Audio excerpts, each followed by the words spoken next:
Hello प्यारे बच्चों, स्वागत है सभी का आज के इस सेशन में। आज हम लोग डिस्कस करने वाले हैं आगे के बचे हुए क्वेश्चंस। चैप्टर है फ्रिक्शन, मैकेनिक्स का पार्ट है, काफ़ी इंपॉर्टेंट होता है नीट के लिए, जेडबलई के लिए, जेडबलई का मेंस में जो मैं करवाने जा रहा हूँ ये बड़े इंपॉर्टेंट क्वेश्चन हैं उसके लिए।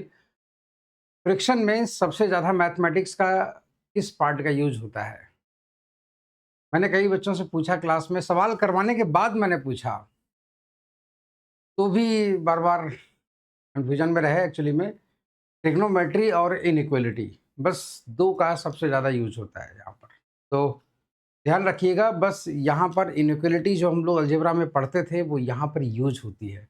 और रियल रियल सिचुएशन में कहाँ से इनइक्वालिटी ग्रेटर देन और इक्वल टू, लेस देन और इक्वल टू, ये वाली चीज़ें हम खुद अपने दिमाग से सोच के निकालते हैं कि कहाँ पर कौन सा वाला यूज होगा। चलिए सीखते हैं, है ना। क्वेश्चन आराम से ध्यान से पढ़िएगा, है ना, और पेपर में कॉपी में नोट भी कर लीजिएगा। तो पहला क्वेश्चन आप जरा ध्यान से देखिए। A block of mass 8 kg sliding on a surface inclined at an angle of 45 degree with the horizontal.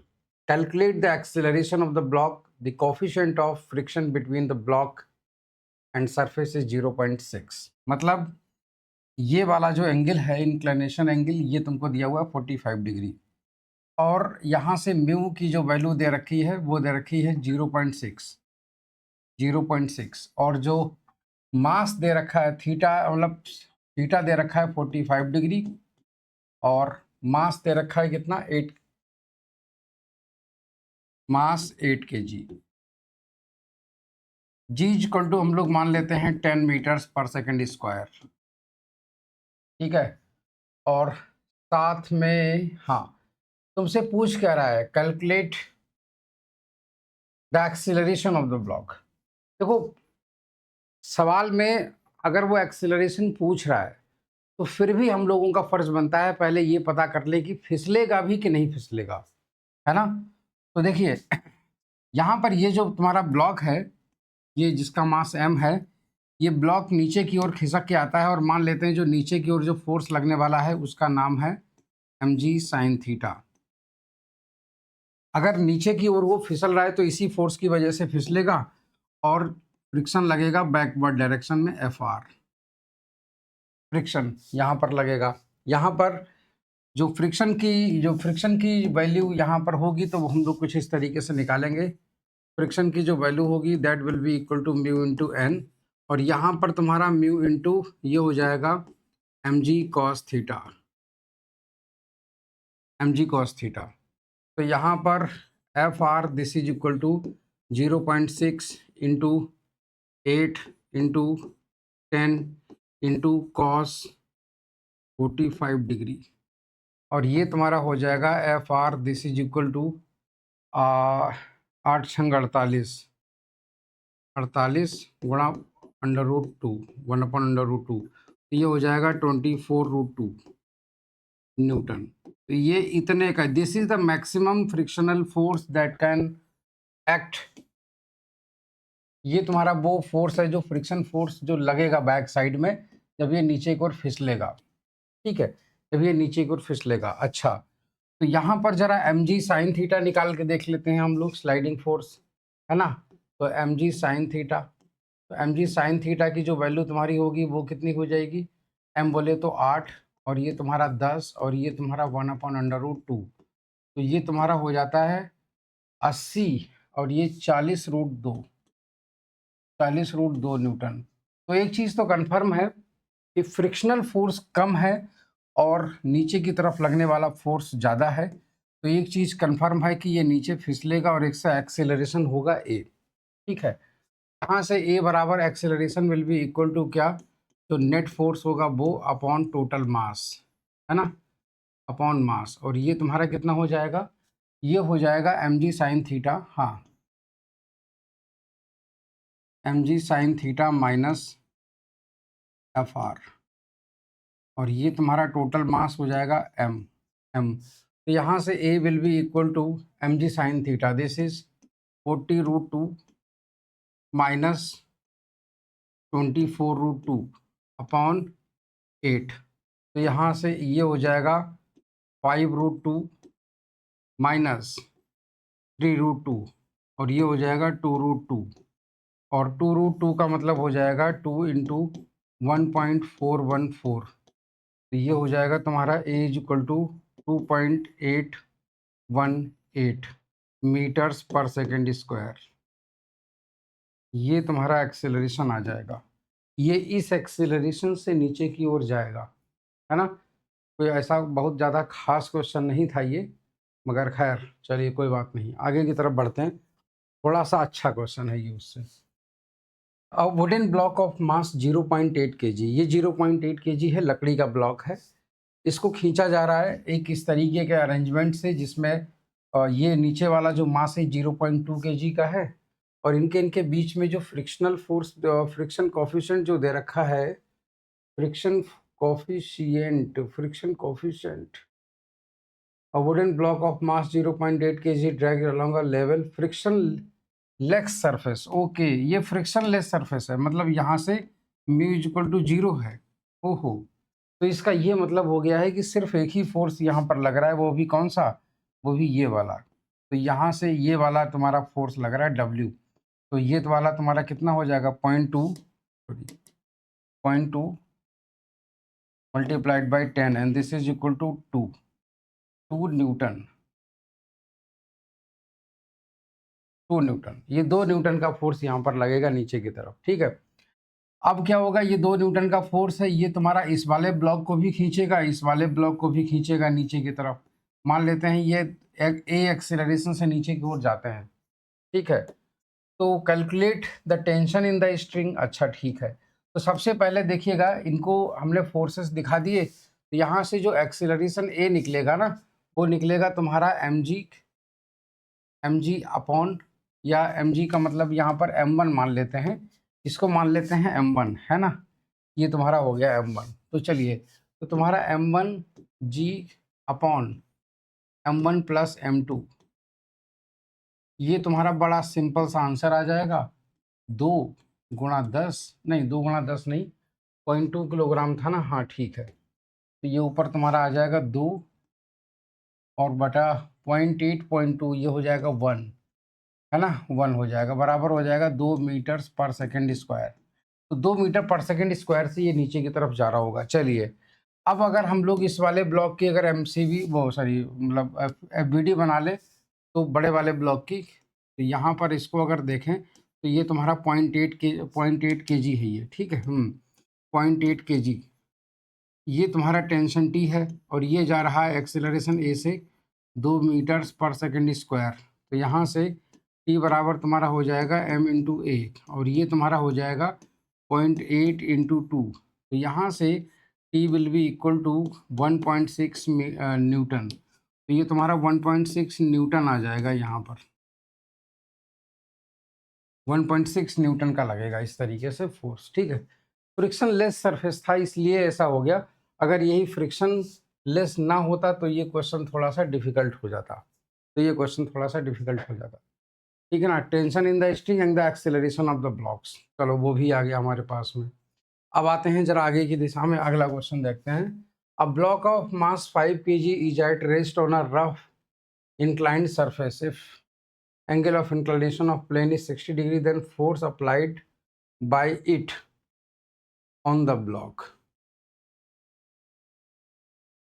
A block of mass 5 kg is at rest on a rough inclined surface. Question थोड़ा सा अधूरा लग रहा है, कुछ missing है इसमें। By it on the block, किसके द्वारा, या तो ये नॉर्मल रिएक्शन पूछ रहा है, ठीक है। चलिए नॉर्मल मान लेते हैं, अगर पूछता है तो कुछ इस तरीके से हो जाएगा। ये तुम्हारा ब्लॉक है और मास तुम्हारा कितना दे रखा है 5 kg, 5 kg,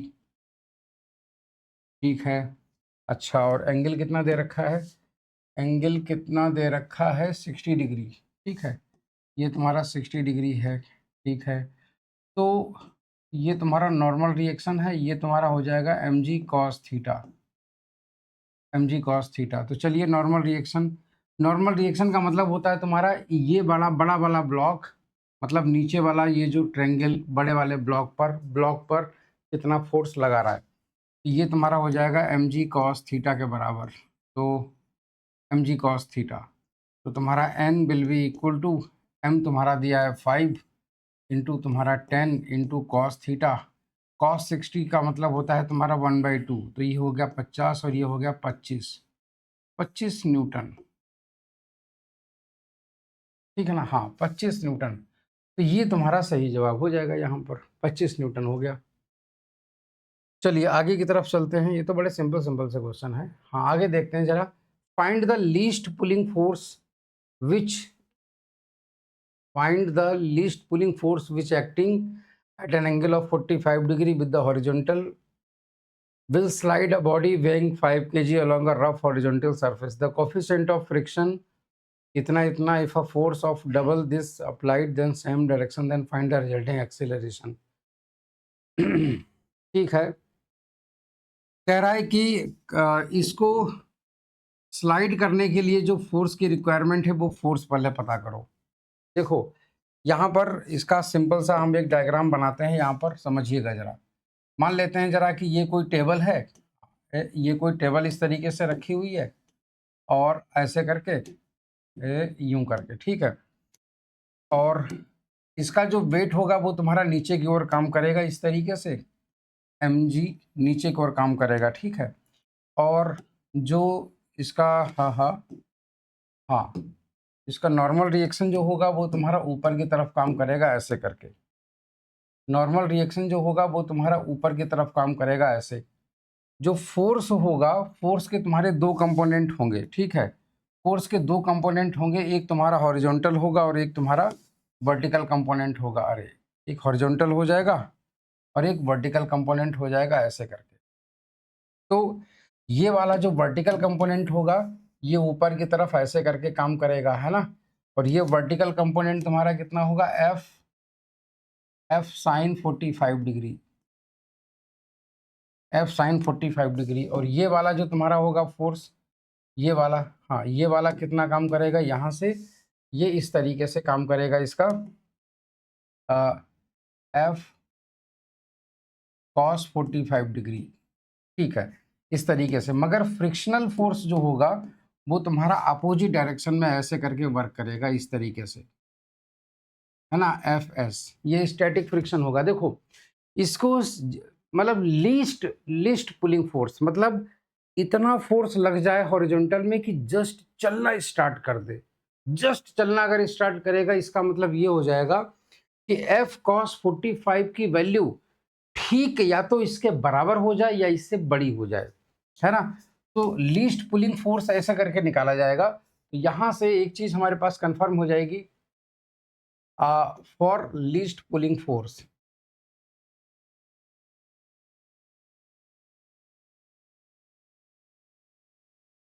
हम लोग इसको इस तरीके से, ऐसे केस में जो कंडीशन बनेगी वो बनेगी तुम्हारी F cos theta must be greater than और इक्वल टू फ्रिक्शनल फोर्स, ठीक। ये तुम्हारी पहली इक्वेशन बन गई। अब फ्रिक्शनल फोर्स तुम्हारा क्या होगा, फ्रिक्शनल फोर्स होगा तुम्हारा म्यू इंटू एन, है ना। तो यहाँ से एफ आर बराबर तुम्हारा कितना हो जाएगा, म्यू इंटू एन। एन तुम्हारा क्या होगा वो हम लोग सबसे पहले देख लेते हैं, यहाँ पर रुकिए जरा। तो यहाँ पर एक तो ये होगी और दूसरी चीज एन प्लस साइन 45, तो N plus sine 45 and this is equal to what, M G.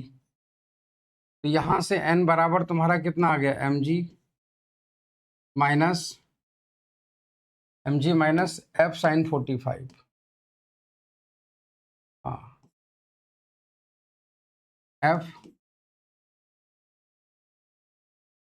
Sign 45। तो एन बराबर तुम्हारा हो जाएगा एम, एम तुम्हारा कितना है 5 इंटू 10 माइनस एफ, चलिए एफ इंटू 1/√2। तो ये तुम्हारा हो जाएगा एन बराबर 50 माइनस एफ अपॉन √2। इतने न्यूटन आ गया आंसर। ये तुम्हारी सेकेंड इक्वेशन हो गई, ठीक है। तो यहाँ से एफ आर बराबर तुम्हारा कितना आ जाएगा, फ्रिक्शन फोर्स।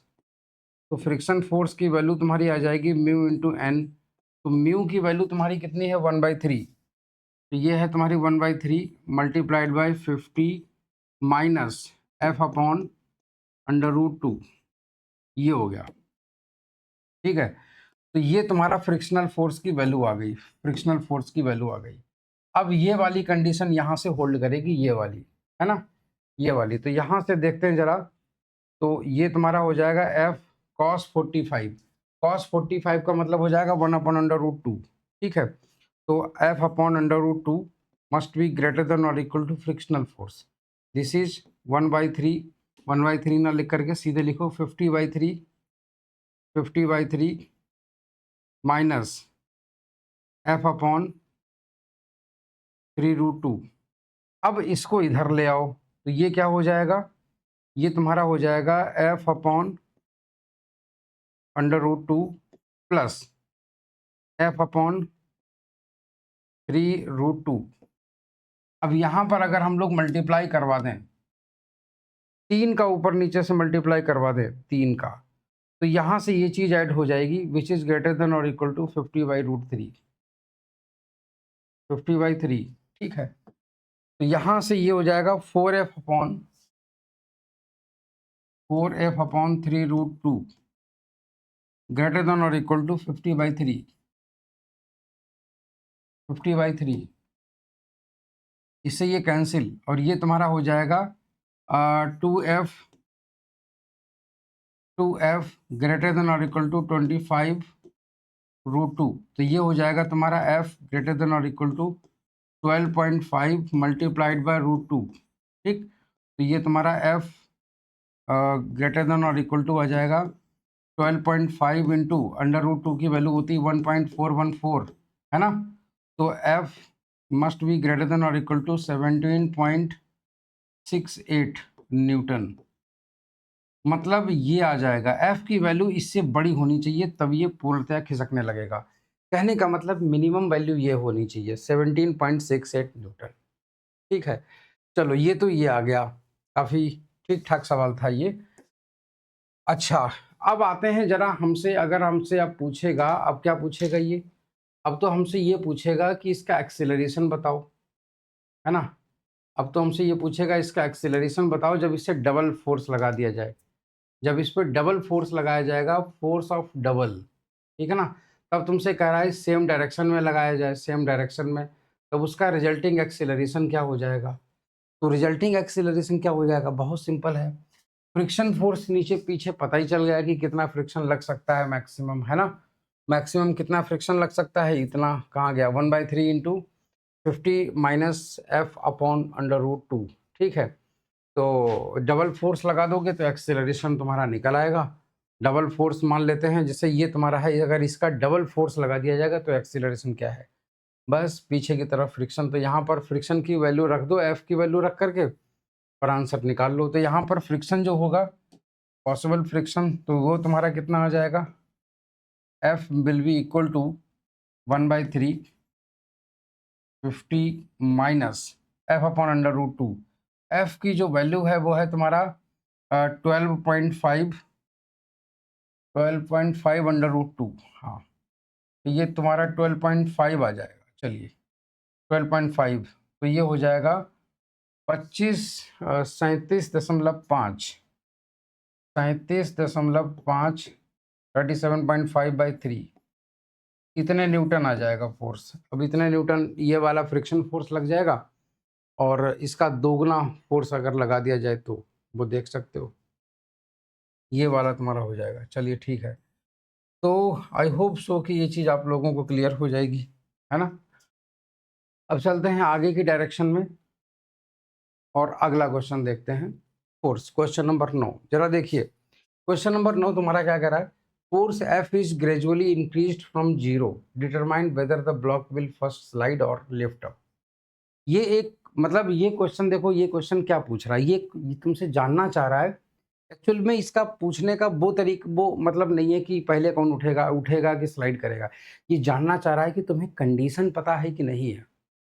कैलकुलेशन तो कर ही लोगे, कंडीशन अगर पता होगी कि लिफ्ट कब करेगा और स्लाइड कब करेगा तो आराम से कर ले जाओगे। जिससे मान लेते हैं कि ये तुम्हारा फोर्स लग रहा है एफ।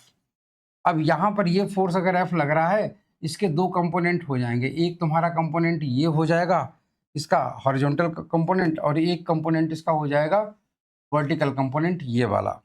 तो इस तरीके से ये वाला तुम्हारा जो कंपोनेंट होगा ये होगा तुम्हारा F sine 37 degree, F sine 37, और ये वाला जो कंपोनेंट बनेगा ये होगा तुम्हारा एफ कॉस 37, एफ कॉस 37, है ना। तो ऐसी स्थिति में जरा आप देखिएगा, अच्छा इसका वेट कहाँ काम करेगा, इसका वेट ठीक नीचे की तरफ काम करेगा ऐसे करके। तो इसका वेट तुम कितना होगा, ये इसका वेट होगा तुम्हारा mg, ठीक है ना। और mg वेट होगा, और इसका जो नॉर्मल रिएक्शन होगा वो कहाँ होगा, ऊपर की तरफ। तो इसका नॉर्मल रिएक्शन तुम्हारा ऊपर की तरफ है, ये है, ठीक है। हाँ, तो नॉर्मल रिएक्शन तुम्हारा ये हो गया ऐसे करके। तो यहाँ पर वर्टिकल फोर्सेस को जरा आप देखिएगा, यहाँ से हम लोग सबसे पहले नॉर्मल रिएक्शन कैलकुलेट करेंगे। तो ऊपर वाली इक्वेशन अगर हम लोग लिखेंगे तो तुम्हारा लिखेंगे n plus F sine 37, F sine 37 degree, and this will be equal to mg। देखिए tan 37, एक्चुअली में एक ट्रायंगल ध्यान रखना, कभी भी 37 वाला एक ट्रायंगल होता है, इसकी लेंथ 3 होती है, 4 होती है, इसकी होती है 5, और ये वाला एंगल 37 डिग्री होता है, ठीक है। तो यहाँ से tan 37 होता है 3/4, तो साइन 37 की वैल्यू कितनी होती है, साइन 37 की वैल्यू हो जाती है तुम्हारी 3/5, और कॉस 37 की वैल्यू कितनी होती है 4/5, ठीक है ना। ये चीज़ें याद रखिएगा बस, और कुछ नहीं। अब एक तुम्हारी ये इक्वेशन हो गई, तो यहाँ से तुम्हारा n बराबर हो गया mg माइनस एफ साइन 37, ठीक है। पहली इक्वेशन हो गई तुम्हारी ये। अच्छा, अब अगर ये आगे की तरफ खींचेगा इसको तो फ्रिक्शन पीछे की ओर लगेगा ऐसे करके, ये फ्रिक्शन ऐसे लगेगा, ठीक है। लिफ्ट करने की कंडीशन ये है कि फोर्स का जो ऊपरी कंपोनेंट है ये वाला इसके वेट से ज़्यादा हो जाए, है ना। यहाँ पर मैं लिख देता हूँ फॉर लिफ्टिंग अप, इसे ऊपर उठाने के लिए क्या होना चाहिए, इसे ऊपर उठाने के लिए तुम्हारा F sine 37, F sine 37, F sine 37 must be greater than और इक्वल टू mg, ठीक, ये हो गया तुम्हारा। तो हाँ ठीक है, तो ये तुम्हारी ये कंडीशन हो गई फॉर स्लाइडिंग, फॉर स्लाइडिंग। तो स्लाइडिंग के लिए क्या कंडीशन बनेगी वो देखिएगा जरा, फॉर स्लाइडिंग, स्लाइड कराने के लिए ये वाला जो फोर्स होना चाहिए हॉरिजॉन्टल वाला, इसके फ्रिक्शन से ज़्यादा होना चाहिए, है ना। तो यहाँ से एफ, हाँ ये होना चाहिए F cos 37 must be greater than और equal to frictional force, frictional force. ये तुम्हारी दो कंडीशन है। अब दो कंडीशन में फोर्स की रेंज निकाल लो, चलो निकालते हैं जरा, देखते हैं। पहली वाली कंडीशन, ठीक है, हाँ, तो पहली वाली कंडीशन है तुम्हारा F sine 37 must be greater than और इक्वल टू mg। तो यहाँ से एफ साइन 37 की वैल्यू तुम्हारी कितनी है 3/5, 3/5 मस्ट बी ग्रेटर देन और इक्वल टू mg। m तुम्हारा कितना है 10 गुणा 10, 100, 500। f must be greater than और इक्वल टू 500/3 न्यूटन। मतलब लिफ्ट कराने के लिए, इसको लिफ्ट करने के लिए कम से कम इतना फोर्स जरूर होना चाहिए, कम से कम इतना फोर्स जरूर होना चाहिए। दूसरी कंडीशन क्या है, दूसरी कंडीशन है for sliding, F cos 37 degree, है ना, मस्ट बी ग्रेटर देन और इक्वल टू फ्रिक्शन। तो friction will be equal to mu into N, है ना। तो एफ इंटू, और कॉस 37 की वैल्यू है 4/5, है ना, इज ग्रेटर देन और इक्वल टू म्यू। म्यू तुम्हारा कितना है, म्यू यहाँ पर 0.5 दे रखा है, तो 0.5 मल्टीप्लाइड बाई एन, एन तुम्हारा कितना है, एन आ गया है mg माइनस, mg कितना है 10 गुणे 10 minus F sine 37, F into 3/5, F, हाँ एफ इंटू 3/5। तो ये तुम्हारा हो जाएगा 4F/5 ग्रेटर देन और इक्वल टू 0.5, और ये तुम्हारा हो जाएगा 100 माइनस 3F/5। ठीक, तो एक काम करते हैं, 5 इधर ले लेते हैं ज़रा। तो तुम्हारा सॉरी 4F, हाँ 4F must be greater than और इक्वल टू, इधर इसका बाई 5 हो जाएगा, और इधर 0.5, और ये 500 माइनस 3F हो जाएगा अपॉन 5 हो जाएगा। तो यहाँ पर अगर आप ज़रा देखें तो ये 5 और ये 5 तो कैंसिल हो गए, तो ये हो जाएगा तुम्हारा 4F, है ना, और 4F ग्रेटर देन और इक्वल टू 1/2, तो ये हो जाएगा 500 अपॉन 2। 0.5 का मतलब होता है 1/2, तो ऐसे भी लिख सकते हो 1/2, ठीक है, और मल्टीप्लाई माइनस 3F/2। तो यहाँ से ये 3F/2 इधर आ जाएगा, तो ये कितना हो जाएगा 5.5F must be greater than और इक्वल टू 250। यहाँ से F को जो वैल्यू आ जाएगी, F ग्रेटर देन और इक्वल टू 250 अपॉन 5.5, तो ये जाकर के लगभग 550 के आसपास पहुँचेगा, समथिंग 50 के आसपास, ठीक है। तो ये हा 50 नहीं, 50 नहीं,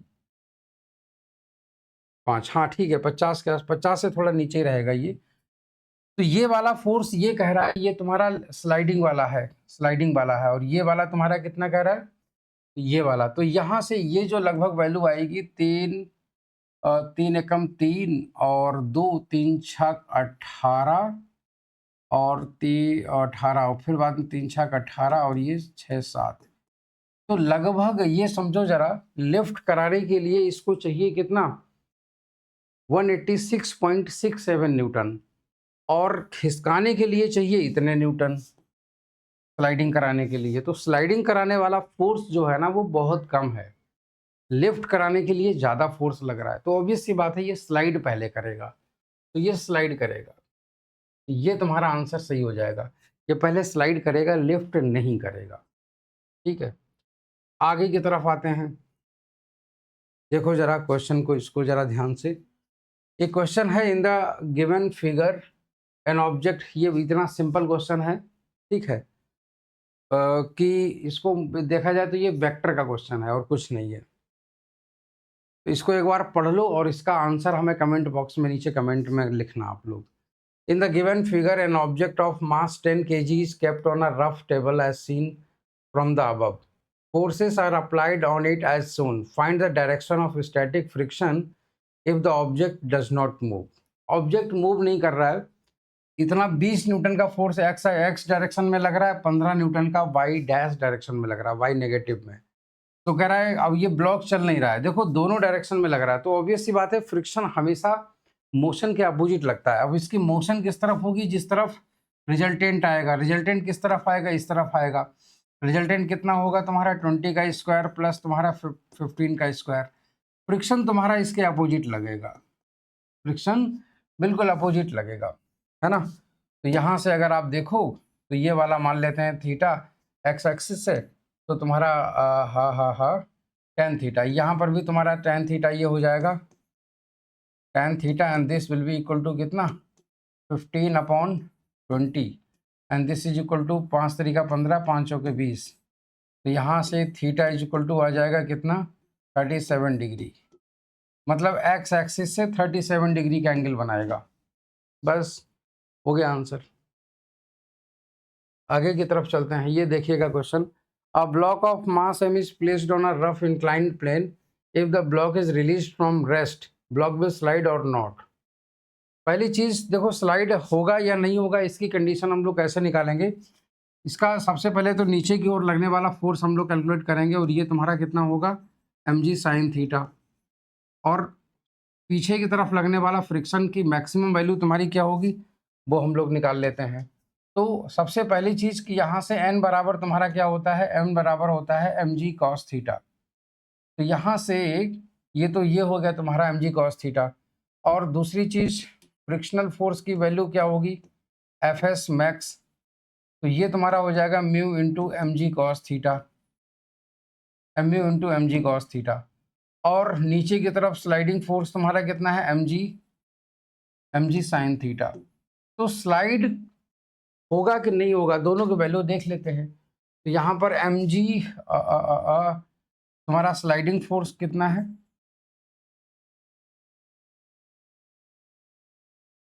sliding force will be equal to m into mg, हाँ mg इंटू साइन थीटा मतलब √3/2। तो ये हो जाएगा तुम्हारा √3/2 mg। और फ्रिक्शनल फोर्स तुम्हारा कितना है, फ्रिक्शनल फोर्स मैक्स, और इसकी वैल्यू है तुम्हारी म्यू। म्यू की तुम्हारी जब स्टैटिक देखो, जब वो मतलब मैक्सिमम वैल्यू हम लोग निकालते हैं ना फ्रिक्शन की, तो वो तुम्हारा स्टैटिक में होता है, तो 0.75 हम लेंगे यहाँ पर, ठीक है। तो ये तुम्हारा हो जाएगा 0.75 का मतलब होता है 3/4, 3/4 इंटू mg इंटू 1/2। तो यहाँ से ये तुम्हारा हो जाता है जाकर के 3mg/8 या 3/8 mg, ठीक है। इसको हम लोग अगर ऊपर नीचे √3 से मल्टीप्लाई करा दें तो हम लोग इसको इस तरीके से कह सकते हैं 3mg/2√3। तो यहाँ पर जरा अगर ध्यान से देखो तो ऊपर इसमें न्यूमरेटर में दोनों में डिजिट सेम है, यहाँ भी 3 है, यहाँ भी 3 है, मगर नंबर यहाँ का छोटा है, नंबर यहाँ का छोटा है, ये वाला ऊपर वाले का। तो नंबर जिसका डिनोमिनेटर छोटा होगा, ऑब्वियस सी बात है उसकी वैल्यू ज़्यादा बड़ी होगी, है ना। तो स्लाइडिंग फोर्स तुम्हारा ज़्यादा बड़ा है फ्रिक्शनल फोर्स से, तो ये स्लाइड करेगा, नो डाउट स्लाइड करेगा, है ना। तो एक क्वेश्चन तुम्हारा ये है। तो हाँ, ये अंतिम क्वेश्चन है, अंतिम क्वेश्चन है, जरा देख लीजिए इसको। क्वेश्चन क्या कह रहा है, an object of mass 10 kg, हाँ an object of mass 10 kg is to be kept at rest. ये मास है जिसको रेस्ट में रखना है। और इस पर देखो नीचे की तरफ तुम्हारा फोर्स लगेगा, स्लाइडिंग फोर्स, वो होगा तुम्हारा mg sin theta, mg sin theta, ठीक है। ऊपर की ओर फ्रिक्शन लग रहा है, सॉरी ऊपर की ओर फोर्स लगाया जा रहा है। और मान लेते हैं जो नीचे तुम्हारा एंगल तुम्हारा दिया है वो तुम्हारा दिया है 37 डिग्री, ठीक है। चलिए अब इसके बाद 37 हमको दे दिया, तुमसे पूछ रहा है फ्रिक्शन कोफिशिएंट दे रखा है 0.2, मास दे रखा है 10, और जी की तुम्हारी वैल्यू दे रखा है 10 मीटर्स पर सेकेंड स्क्वायर। तो एफ की वैल्यूज पूछ रहा है। देखो यहाँ पर क्या होगा, दो चीजें होंगी।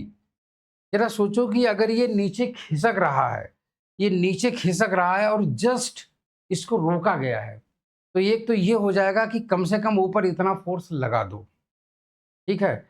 कम से कम ऊपर इतना फोर्स लगा दो तो ये रुक जाएगा, एक तो ऐसे रुका रहेगा। दूसरी कंडीशन क्या है कि ये फोर्स लगा रहा हो और जस्ट नीचे की तरफ ये खिसकना चाह रहा हो, तो दो तरफ से लिमिट होगी यहाँ पर। एक ये कि जब इसकी टेंडेंसी हो नीचे खिसकने की, और दूसरी टेंडेंसी हो कि इसका फोर्स ज़्यादा लग रहा हो, उस कंडीशन में इसकी टेंडेंसी हो ऊपर की तरफ खिसकने की। तो दोनों कंडीशन में ये रुका रहेगा। तो फ्रिक्शन की टेंडेंसी पर यहाँ पर फोर्सेस अलग अलग निकलेंगे। पहली टेंडेंसी मान लेते हैं कि जैसे ही नीचे खिसकने की है तो फ्रिक्शन तुम्हारा बैक साइड में लग रहा है, ठीक है। तो ऐसे केस में केस 1 जरा इमेजिन करके आप लोग देखिएगा कि फ्रिक्शन की टेंडेंसी दोनों तरफ लगने की होगी, दोनों तरफ से ये रुक सकता है।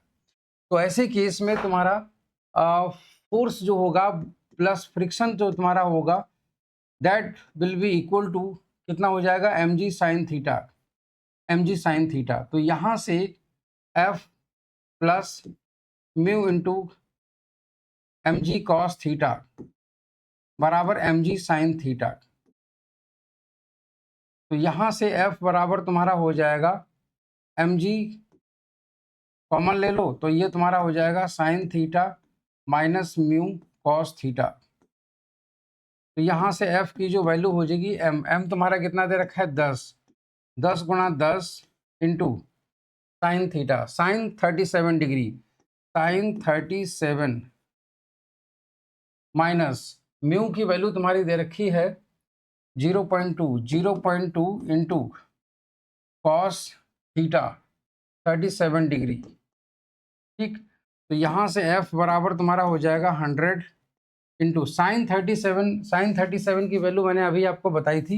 एक ट्रायंगल होता है, इसको याद रखिएगा, इसका परपेंडिकुलर छोटा होता है, बेस लंबा होता है और ये वाला 5 होता है और ये वाला एंगल 37 होता है। तो यहाँ पर 3/5 आ जाती है इसकी value. 3/5 minus 0.2 multiplied by cos 37 की वैल्यू होती 4/5। ठीक है, तो यहाँ से f बराबर तुम्हारा हो गया 100 मल्टीप्लाइड बाय 3 माइनस 0.2 का मल्टीप्लाई इसमें होगा तो ये हो जाएगा तुम्हारा 0.8 अपॉन तुम्हारा 5। तो यहाँ से ये कटेगा तो ये हो जाएगा तुम्हारा 20। तो 20 गुना और ये तुम्हारा हो जाएगा 2.2। तो यहाँ से f बराबर तुम्हारा आ जाता है 22 दूना 44, है ना, और ये 0 तुम्हारा ये, तो 44 न्यूटन तुम्हारा फोर्स आ गया। रिक्वायरमेंट होगा जब ये नीचे खिसकने की स्थिति में हो। ठीक है, दूसरा केस तुम्हारा क्या बनेगा? हाँ, केस 2 तुम्हारा क्या बनेगा जरा देखिएगा। केस 2 तुम्हारा जब बनेगा जब फ्रिक्शन नीचे की तरफ लग रहा हो, जब फ्रिक्शन तुम्हारा नीचे की तरफ लगना चाह रहा हो। ठीक है, और तुम्हारा ये ऊपर की ओर खिसकाने वाली स्थिति में हो। ठीक है, जैसे कोई भी रस्सा कस्सी खेलता है ना, तो दो केस बन सकते हैं कि एक बार अगर हम हावी हो गए तो हो सकता है कि उसने बस डिफेंड कर रहा हो वो अपने आप को, तो ऐसे केस में भी रस्सी रुक सकती है। मगर कई बार ऐसा भी होगा कि वो लोग हम पे हावी हो गए तो हमने कैसे भी करके बचा रखा है, तो बस वही चीज़ है। तो ऐसे केस में तुम्हारा क्या हो जाएगा? ऐसे केस में एक केस यहाँ पर ये बन जाएगा कि mg sin theta plus FR and this will be equal to capital F। तो यहाँ से mg sin थीटा तुम्हारा कितना हो जाएगा? mg sin थीटा ये तुम्हारा, हाँ, mg sin theta this is, यहाँ से चलिए mg sin theta plus mu mg cos theta this is equal to F। तो यहाँ से mg कॉमन ले लो, sin theta plus mu cos theta बराबर F। तो mg बोले तो 100 है ना, और sin थीटा बोले तो 3/5 plus 0.2 multiplied by cos theta is what 4/5 बराबर तुम्हारा F। तो ये हो जाता है तुम्हारा 0.8 और ये तुम्हारा 20 मल्टीप्लाइड बाय 3.8 है ना, बराबर तुम्हारा F। तो ये हो गया F बराबर और ये हो गया 38 दूना 76 न्यूटन। तो ऐसे केस में तुम्हारा दो फोर्सेस तुम्हारे आते हैं, एक तुम्हारा 76 न्यूटन और एक तुम्हारा 44 न्यूटन। तो यहाँ पर फोर्स रिक्वायर्ड की दो वैल्यू हैं। जब ब्लॉक नीचे खिसकने की स्थिति में होगा, मतलब ये वाला फोर्स इस पर हावी हो रहा होगा F पर, तो समझ जाना कि ऐसी स्थिति में फ्रिक्शन पीछे लगेगा तुम्हारा। ठीक है ना। अच्छा, ये तुम्हारा केस नंबर 1 है। ठीक है, और ये वाला तुम्हारा केस नंबर 2 है।